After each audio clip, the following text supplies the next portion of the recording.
दोस्तों, मेरी मंडली में एक यंग सी चुलबुली सी राइटर है, पूजा व्रत गुप्ता। आज की कहानी पूजा ने लिखी है, जिसका नाम है खुशियों का आंगन। चलिए सुनते हैं कहानी। मेरी ट्रेन का लेट होना नई बात नहीं थी। जब भी हॉस्टल से घर आती हूँ, ट्रेन लेट होकर मेरा इम्तिहान जरूर लेती है। उस चांद का भी जो ट्रेन के पीछे दौड़ता हुआ मेरे साथ मेरे घर जा रहा होता है। फिर हमेशा की तरह आंखों में हल्की नींद होती है और ढेर सारा इंतजार अपनों से मिलने का। दोस्तों ने विंटर वेकेशन के लिए बाहर घूमने का प्लान बनाया था, लेकिन मेरा प्लान हर बार की तरह घर जाना ही था। अपने बब्बा के घर। बब्बा मतलब मेरे और सनी भैया के दादाजी। ऊंची कदकाठी, सिल्क का कुर्ता, चरक लगी सफेद धोती, बड़ी बड़ी मूछें और हाथ में हमेशा रहने वाली उनकी पान की डिबिया।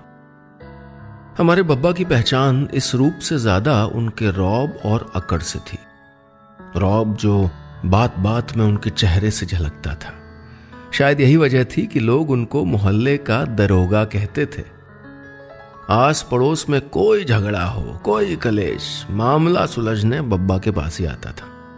लेकिन हर मामला आसानी से सुलझाने वाले हमारे बब्बा जिंदगी के उस मामले में उलझ गए जिसको लोग बुढ़ापा कहते हैं। पिछली बार मुझको हॉस्टल से अचानक घर आना पड़ा था। बहुत बीमार थे बब्बा। ताऊ जी ने फोन पे कहा था, बेटो तू जल्दी आ जा, आखिरी बार देख ले अपने बब्बा को। ये कहते हुए उनकी सिसकी फोन के इस पार महसूस करके मैं बिलख पड़ी थी। उस दिन देर रात जब घर पहुंची तो बब्बा हमेशा की तरह दोनों तरफ मसनद लगाए अपने तख्त पे लेटे थे। पहली बार मैंने उनको इतना शांत, इतना बेबस देखा था। चेहरे पे हमेशा रहने वाली अकड़ जैसे कहीं भाग गई थी। सब साथ रहना, खूब खुश रहना, कपकपाते होठों से उनके आखिरी शब्द थे ये। फिर बब्बा हमेशा के लिए गहरी नींद में सो गए। उनके जाने के बाद मैं पहली बार घर जा रही थी। स्टेशन पहुंची तो पापा लेने आए थे। पापा को देखकर मैं इसलिए चौंकी क्योंकि मुझे स्टेशन लेने और छोड़ने की जिम्मेदारी ताऊ जी के बेटे सनी भैया की थी। मैंने पापा से भैया के ना आने की वजह भी पूछी, पर उन्होंने कोई जवाब नहीं दिया।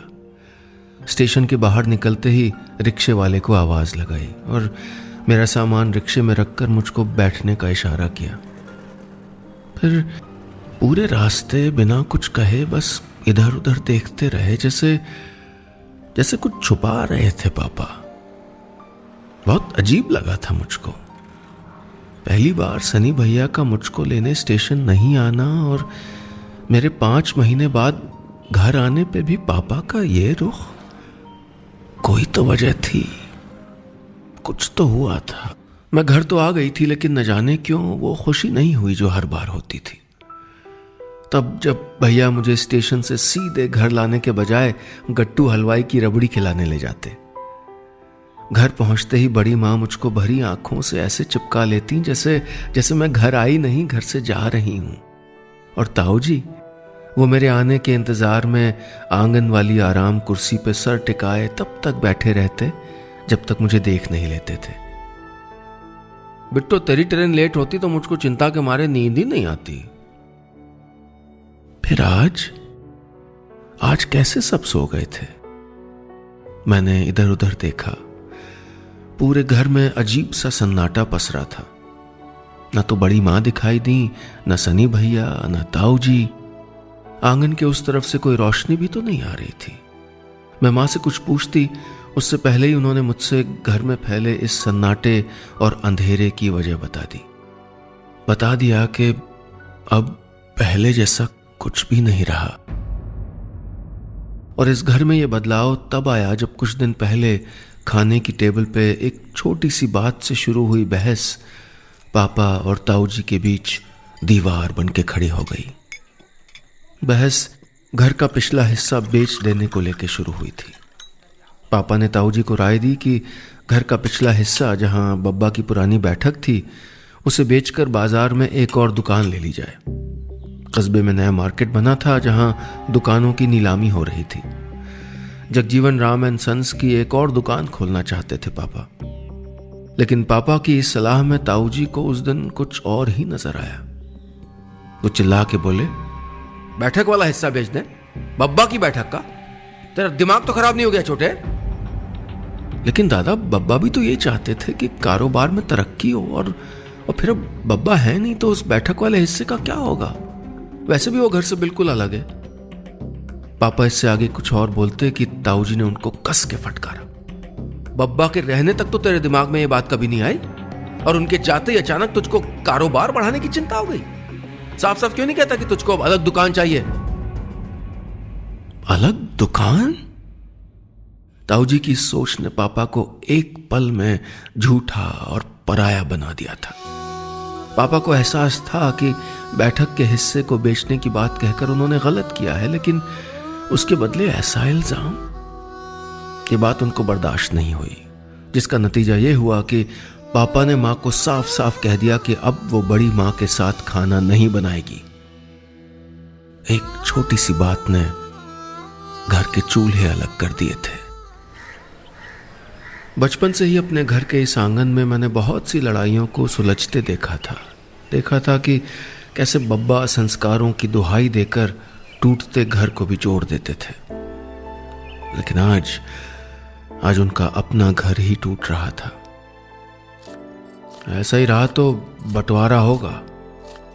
तेरे पापा बता रहे थे कि बड़े भाई साहब ने तो शायद किसी वकील से बात भी कर ली है। बंटवारा? मां के मुंह से यह शब्द सुनकर मुझे बचपन के वो दिन याद आए जब मेरी सहेली गुंजन के घर का बंटवारा हुआ था। मोहल्ले के सारे बच्चे उसके घर के बड़े से आंगन में खेलते थे, लेकिन एक दिन अचानक उस आंगन में दीवार खड़ी हो गई। तब ये दीवार हम बच्चों के लिए सिर्फ इसलिए बुरी थी क्योंकि हमसे हमारे खेलने वाला आंगन छीना जा रहा था, लेकिन इस दीवार ने गुंजन से उसका बहुत कुछ छीन लिया था। अब वो अपने चाचा के बेटे से न बातचीत कर पाती, न साथ खेल पाती, चाची के पास भी तो नहीं जा सकती थी। कहती थी मां गुस्सा होंगी, लेकिन चाची को याद करके खूब रोती। बताती थी कि चाची के चौके से हलवे की खुशबू आती है, लेकिन अब वो उसको वो हलवा नहीं खिलाती, और न स्कूल जाते हुए उसको खजूर वाली चोटी बांधती हैं। गुंजन की वो बातें याद आईं तो आंखें खुद ब खुद छलक आई थी। मन डर से कहीं अंदर ही दुबक गया था। क्या अब मेरे घर में भी अब वही सब? सोचते सोचते न जाने कब आंख लग गई। सुबह आंख खुली तो रामायण की चौपाइयां सुनाई दे रही थीं। ताऊ जी की आवाज थी। बब्बा के बाद उनकी बहुत सी आदतें ताऊ जी ने अपना ली थी। उन्हीं में से एक थी सुबह सुबह घर में गूंजती ये चौपाइयां। बाहर आंगन में आई तो नजर तुलसी के पौधे पे पड़ी। भीगी हुई तुलसी पर छिटकी रोली और रखे हुए 2 बताशे बता रहे थे कि बड़ी मां पूजा कर चुकी हैं। छोटी थी तो बस इंतजार करती थी कि कब बड़ी मां की पूजा खत्म हो और कब मैं बताशा उठा के भाग जाऊं। बीती यादें एक साथ मेरी आंखों में उतर आईं। मैं अपने घर के आंगन को एकटक देख रही थी। 4 खंभों से घिरा मेरा आंगन और आंगन से लगा दालान, वो जो इस घर का सबसे खास हिस्सा है। अगर सब ठीक होता तो कल रात सब दालान में चटाई बिछा के ही खाना खाते, जैसा मेरे आने पे हमेशा करते थे। घर के सारे जरूरी काम यहीं इसी दालान में ही तो होते हैं। दालें दलना, सब्जी काटना, गेहूं बीनना, भजन कीर्तन बुलावा, सब कुछ। गर्मियों की दोपहरें भी यहीं कटती हैं और सर्दियों की धूप भी सब यहीं सेकते हैं। आखिरी बार बब्बा को सफेद कपड़े में लिपटा हुआ देखा था यहां। ये सोच के ही मैं सुबह उठी। तभी पीछे से किसी ने कंधे पे हाथ रखा। मैंने देखा तो मेरे चचेरे भाई ताऊ जी के बेटे सनी भैया थे, वही जो कल पहली बार मुझे स्टेशन लेने नहीं आए थे। अब तक जो आंसू बीती बातों को याद करके आंखों के अंदर सिमटे थे, सनी भैया के सामने आते ही गालों पे उतरने लगे। मैं अपने घर को ऐसे टूटते हुए नहीं देख सकती थी। ये घर घर नहीं, मेरी पूरी दुनिया थी, हम सब की दुनिया थी। मुझे अब तक भरोसा नहीं था कि पापा और ताऊजी बात नहीं कर रहे। क्या सच में मेरे घर का बंटवारा हो रहा है?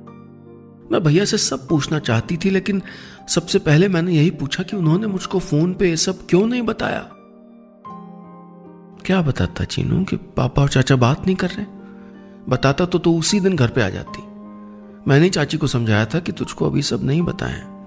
भैया बोले, आप मम्मी से अभी भी बात करते हो? मैंने ऐसे पूछा जैसे मेरी माँ से भैया का बात करना बहुत बड़ी बात हो। हाँ, मैं क्यों बात नहीं करूंगा? अरे बात वैसी नहीं है जैसा तू सोच रही है, सब ठीक है। बस पापा और चाचा का झगड़ा है। मेरा मतलब झगड़ा नहीं, पता नहीं क्या है। भैया कुछ परेशान होकर बोले, लेकिन भैया बड़े पापा ने तो वकील के घर से बंटवारे की बात भी की है।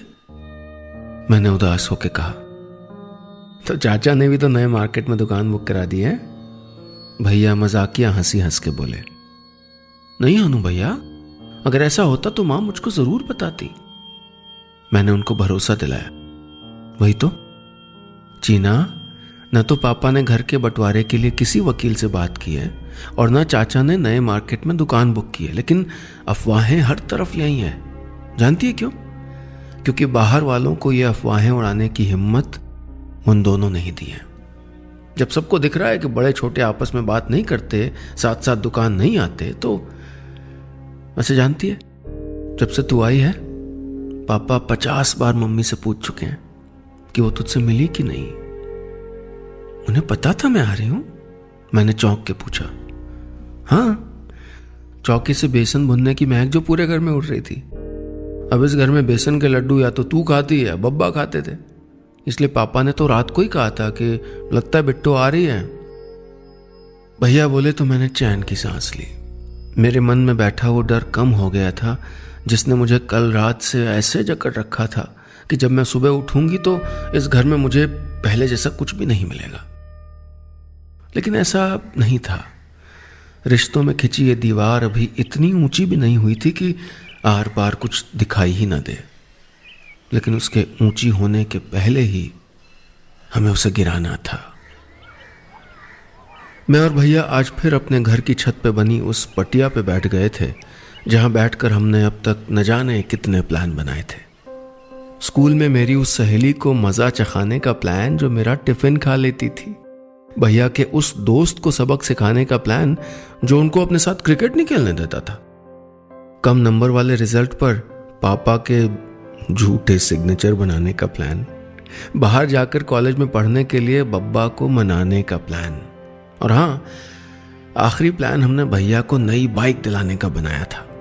लेकिन आज जो प्लान बनाने हम यहां आए थे उसमें मैं और भैया अकेले नहीं थे। बड़ी माँ और माँ भी हमारे साथ मिल गई थी। इस घर को टूटते हुए कोई नहीं देखना चाहता था। पापा और ताऊजी के बीच की ये खामोशी सबको चुभ रही थी। मुझे अब तक लग रहा था कि इस खामोश लड़ाई ने माँ और बड़ी माँ को भी दूर कर दिया होगा, लेकिन मैं गलत थी। ये मुझको तब मालूम हुआ जब बड़ी माँ ने बताया कि उनके बीच चौके की 4 दीवारी में अक्सर माँ और बड़ी माँ के बीच एक एक चीज का लेन देन तो हो जाता है। तब जब मम्मी ताऊजी के लिए मीठी नीम के छौंक वाली कढ़ी बना के भेजती हैं और बड़ी माँ पापा के लिए मसाले वाले करेले, दोनों के हाथों का स्वाद पहचान कर भी न पापा कोई सवाल उठाते हैं न ताऊजी। मतलब गुस्से से लिए गए फैसलों पे पछतावा दोनों को है, लेकिन अहम के चलते बात कोई नहीं करना चाहता। पापा अपनी उस राय को देकर पछता रहे थे और ताऊजी उस राय के जवाब में दिए गए जवाब पर अपराध बोध दोनों के मन में था, लेकिन अहम इस अपराध बोध को बाहर ही नहीं निकलने दे रहा था। लेकिन अनजाने में कुछ बातें बाहर निकल ही आती हैं। तो बड़ी माँ बता रही थी कि पिछले हफ्ते जब सनी भैया के लिए रिश्ता आया था तो ताऊजी उन लोगों के सामने अचानक बोल पड़े थे, बाकी सब ठीक है पर आगे की राय हम छोटे से। इतना कहकर वो चुप हो गए। धोखे से ही सही मन की बात जुबां पर आ गई थी। काश ऐसे ही धीरे धीरे मन की बातें बाहर आ जाएं तो सारा झगड़ा ही खत्म हो जाए, मैंने सोचा। फिर पापा और ताऊजी के मन की इन्हीं बातों को बाहर लाने के लिए हमने मिलकर प्लान बनाया। और इस प्लान का सबसे जरूरी हिस्सा था वो कत्थई वाला झोला, वो झोला जिसमें ताऊजी और पापा के बचपन से लेकर मेरे और भैया के बचपन तक की सारी एल्बम थी। हर साल दिवाली की सफाई में टांड से झोला नीचे आता और हम सब दलान में बैठकर ऐसे फोटो देखते जैसे पहली बार देख रहे हों। आज सब साथ नहीं थे, लेकिन इन पुरानी तस्वीरों पे मुझको पूरा भरोसा था कि ये सबको जल्द ही एक साथ कर देंगी। आज दुकान बंद थी, इसलिए ताऊजी आंगन में बैठकर इत्मीनान से अखबार पढ़ते हुए चाय पी रहे थे और पापा आंगन में खंभों पे लिपटी फूलों की बेल की कटिंग में उलझे थे। बस मौका अच्छा था। भैया और मैं बिना देरी किए एल्बम वाला झोला लेके बैठ गए। वो झोला जिसके बाहर आते ही घर का आंगन पुरानी कहानियों और किस्सों से गुलजार हो जाता था। बब्बा, ताऊजी और पापा हर तस्वीर को देख के उससे जुड़ी यादें जो बताने लगते। आज मैंने शुरुआत कर दी थी। ये अम्मा की गोद में ताऊजी है ना? एक तस्वीर देखते हुए मैंने पूछा तो भैया मेरी बात काट के बोले, नहीं पागल, ये चाचा हैं, बाल तो देख घुंघराले हैं। अच्छा ये देख बब्बा की पीठ पे पापा की सवारी। कह के भैया जोर से हंसे तो मैंने तिरछी नजर से पापा और ताऊजी को देखा। अब तक अपने अपने कामों में मसरूफ दोनों अब एक टक हमारी तरफ देख रहे थे। मैंने फटाफट नजर हटाई। तब तक ताऊजी बोल पड़े, मेरे घुंघराले बाल नहीं थे। अच्छा वो दिखा तो जरा, बब्बा की पीठ वाली। ये तो छोटे हैं और ये बब्बा की उंगली पकड़े में। नहीं भैया, वो बब्बा की उंगली पकड़े वाली तो मेरी है, लाल शर्ट है जिसमें। खुरपी एक किनारे रखते हुए ये आवाज पापा की थी। अरे नहीं छोटे, तू तो पीठ पे बैठता था, उंगली छुड़ा के भागता था, इसलिए बब्बा जी पीठ पे बिठाते थे तुझको। मेले में फोटो भी तो वैसी खिंचाई थी। कह के ताऊजी हंसे तो पापा ने एक और बात छेड़ दी, और आप कौन सा कम थे भैया? याद है बब्बा जी आपको कोठरी में बंद करके ऊपर वाली सांकर फंसा देते थे। हाँ तब तो तू ही खोलता था दरवाजा। धीरे धीरे ही सही बहस करते कराते हमारा मिशन सही दिशा में जा रहा था कि तभी मैंने एक तस्वीर ताऊजी की ओर बढ़ाते हुए पूछा, और ताऊजी इस तस्वीर की भी कोई याद है क्या? घर के आंगन में कंधे पे एक दूसरे का हाथ रखे खड़े पापा और ताऊजी की तस्वीर थी। वो तस्वीर जिसे हम सब जब भी देखते तो पापा और ताऊजी ठीक तस्वीर की तरह ही कंधे पे हाथ रख के बब्बा के सामने खड़े हो जाते और पूछते, है ना बिल्कुल ऐसी बब्बा? आज जैसे ही मैंने सिसकते हुए तस्वीर ताऊजी के हाथ पे रखी तो वो समझ गए मैं क्या कहना चाहती थी। मुझे सिसकता देख सब लोग पास आ गए। तभी सनी भैया मेरे कान के पास आके बोले, ये तो हमारे प्लान में था ही नहीं कि तू रोएगी चीना। प्लान? पापा और ताऊजी एक साथ बोले। मैंने झिझक कर ऊपर नजर उठाई तो देखा ताऊजी पापा के कंधे पे हाथ रख के खड़े थे। मुझे समझ नहीं आ रहा था कि मैं जोर जोर से रो दूं या खिलखिला के हंस दूं। मेरा पूरा परिवार हमेशा की तरह एक साथ मेरे सामने घर के आंगन में जो था। किस्सा खत्म, पैसा हजम।